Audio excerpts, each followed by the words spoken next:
puros na mga holdapper, puros na mga naata ng krimen, rape diri, rape dito. Tanawa na karon, na bata gipatay pud og minor, na dalagita gipatay og mga rugby boy. So yun ana ka worse nga wala din na nahitabo sa unang panahon ni Tatay Digong. Wala kita nga silingan nako diri sa bukana kung mahimo lang ato ning himong ibatasan nato, no? Kay basi og dunggunta sa atong labaw na magagagahom nato nga unta tagaan paunta ug taas nga panahon sa kinabuhi si Tatay Digong. Tagaan paunta nga maayo ang iyang panglawas para makabalik siya diri sa atuwa sa Davao City. Pinaagi sa tong ampo kini karon prayer vigil nato atong dalahon. Kung nagaampo mo, i-appeal nato. I-appeal lang nato sa atong mga prayers nato sa individual para at least man lang kung kaluyan ta nga makabalik lang si Tatay Digong din. Lalo na diri sa Davao City, dako na natong kalipay. O dako na natong kalipay. Muna mga silingan ako, gi-interview man ko nila. Unsa daw nga ako ang unsa daw ni atong gihinahin mo karon. Inako prayer vigil lang ni. Kay Moni karong adlaw, March 11 gidakop si President Duterte. March 11. So gikan atong March, April, May, June, July, ika-upat ka bulan karon. 120 days nga si Tatay Digong nag-antos naa sa dahig, no? Nakakulong dito. Unsa yang ginakaon dito? Dili pagkaon sa Davao City, lain man ang pagkaon sa Luzon. Dili pagkaon diri sa Davao, kay pagkaon ang gusto ni Digong kanang ginatawag nato nga sinupa, tinula, inunan, yun ana, no? Mangita pagsaging hilaw sausawan sa ginamos, maunay gusto ni Digong. Apan dito, asa man ang pagkaon na dito? Mauna nga delikado. Kung akong huna-hunaon ang sitwasyon ni Tatay Digong nga payat na kayo, posible sad kay ngano man masikamo karon siguro. Tama tong gisulti ni Kagawad Ramones. 60 years old siya. Nagsakit na gani ang tuhod. How much more pa kayang 80 anyos? Unya tugnaw kayo dito sa Netherlands. Dili pareha sa tuwa climate diri. Dili pareha sa tuwang climate diri. Mauna nga akong huna-hunaan sa base tinuod, no? Nga nag-antos na gyud si Digong dito. Gani katong statement ni Ma'am Inday Sara nga nag-ingon nga nagbilin-bilin na si Tatay Digong.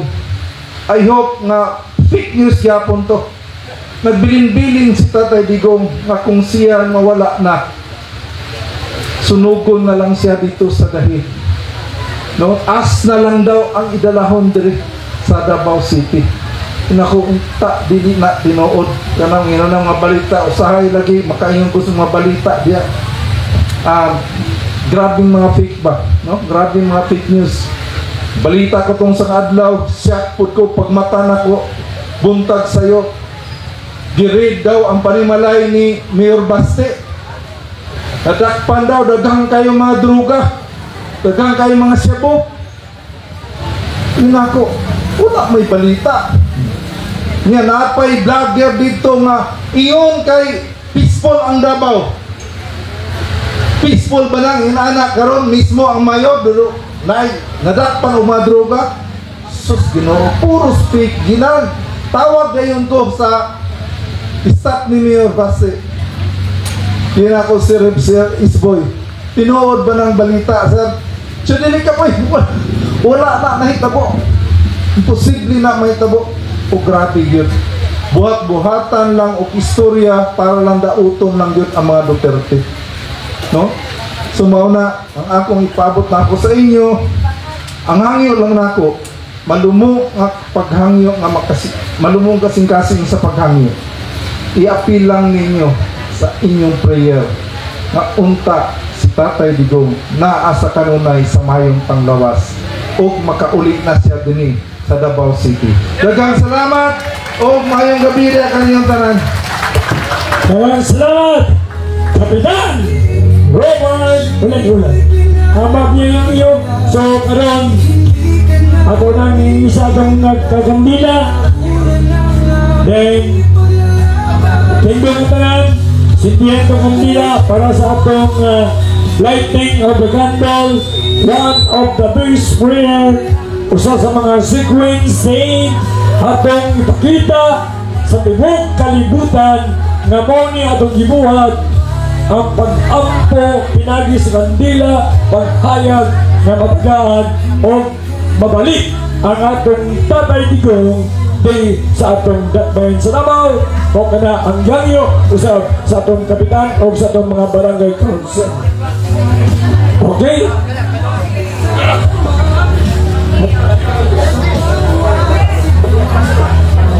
Pastor, okay, ako nang itunod kaninyo kay Pastor si Perino Dudong Guria alang sa pag-ampo nining atong kandila karon atong gibitbit atong gisindihan mo kana ang timaan sa atong dakong pag-ampo ngadto sa kalampusan nga makabot nato nga mabalik ang atong Tatay Digong di sa atong dakbayan sa Davao. Mga kaigsunan, maayong gabi kanatong tanan. Atong pasalamatan ang atong pinalanggang kapitan nga nagmugna ning usa ka okasyon, usa ka talagsaon nga higayon nga kita maghiusa ni dapita aron atong ipasibaw o ipalanog ang atong pagtuaw ngadto sa atong kahitasan.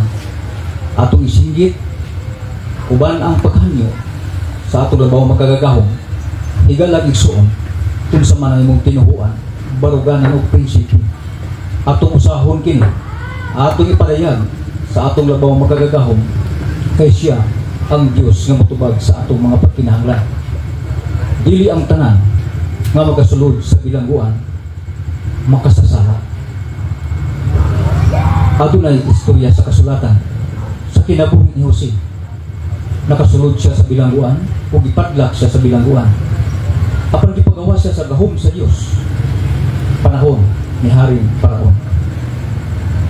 Ginigaluhan siya sa Diyos o gihimo siyang gobernador dito sa mga nasod.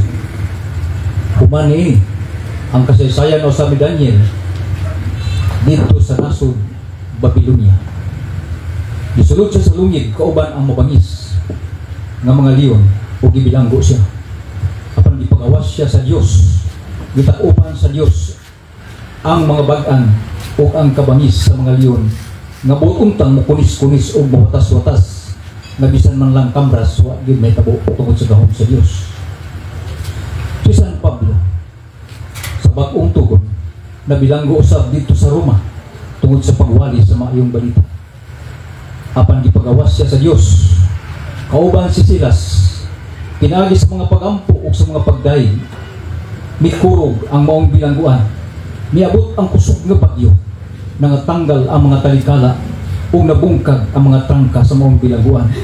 O siya, si Silas o si Pablo, nagpabiling gawas no. Tungod kay dili man ang tanan nga mosulod sa bilangguan, adunay nahimo kasaypanan. Mag-ampo kita mga igso. Magahilog kita o magadungan kita sa mga pagkampo.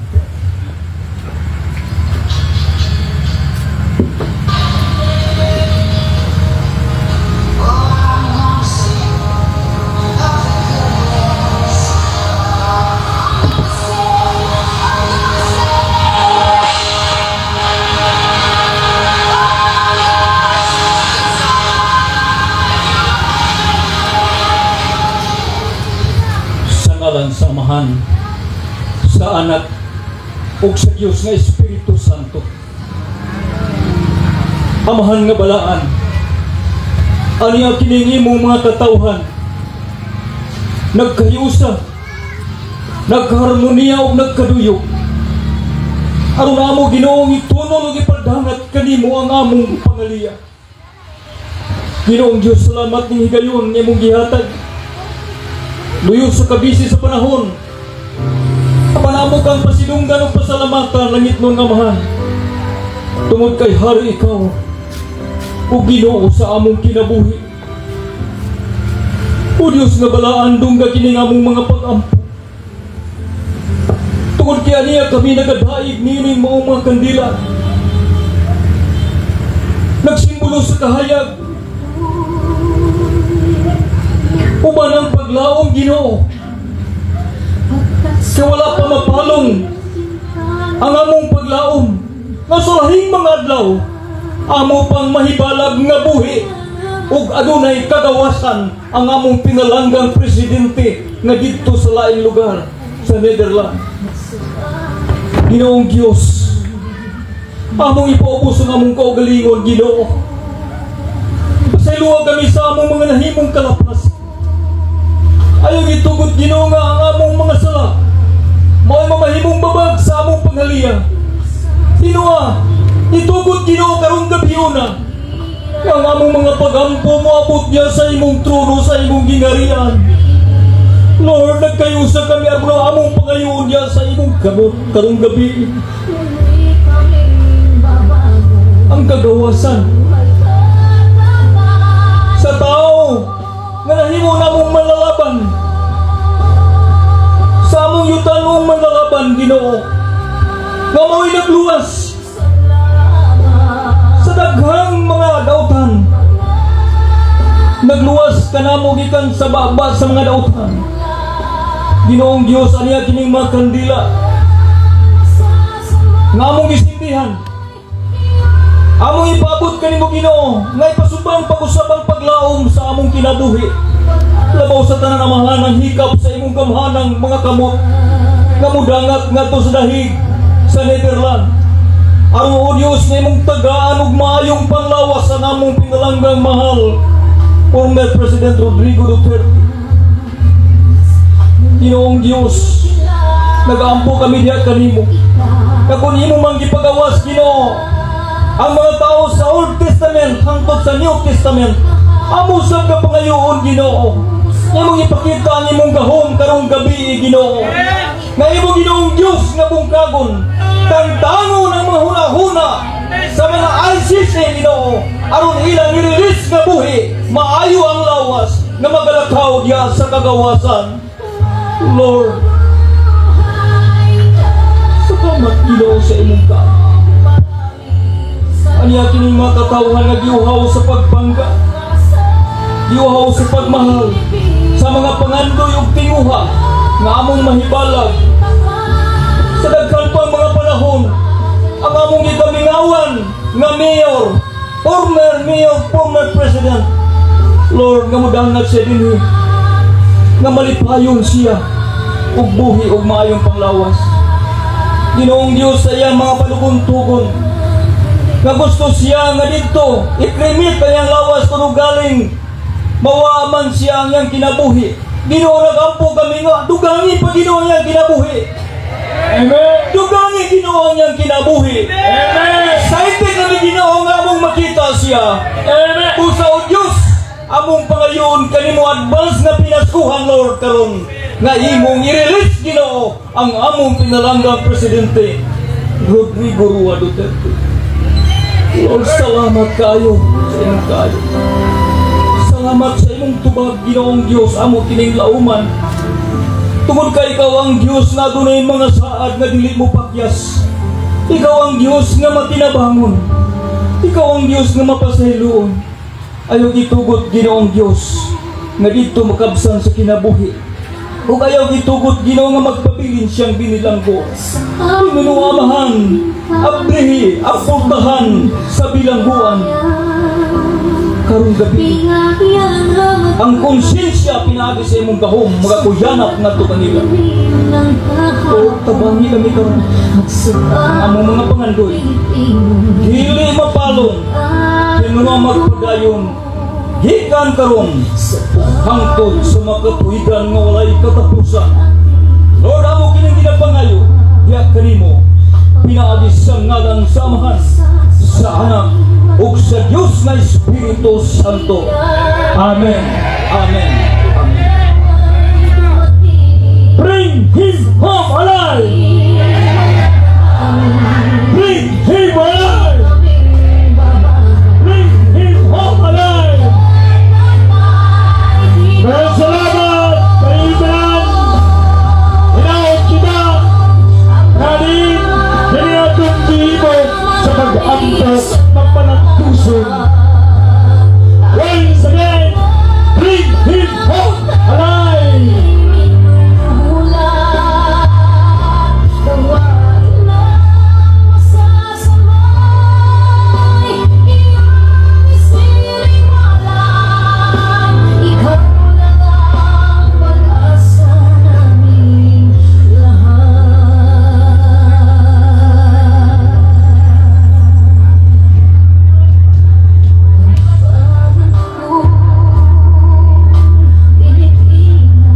Okay, daghang salamat. May gabi kaninyong tanan.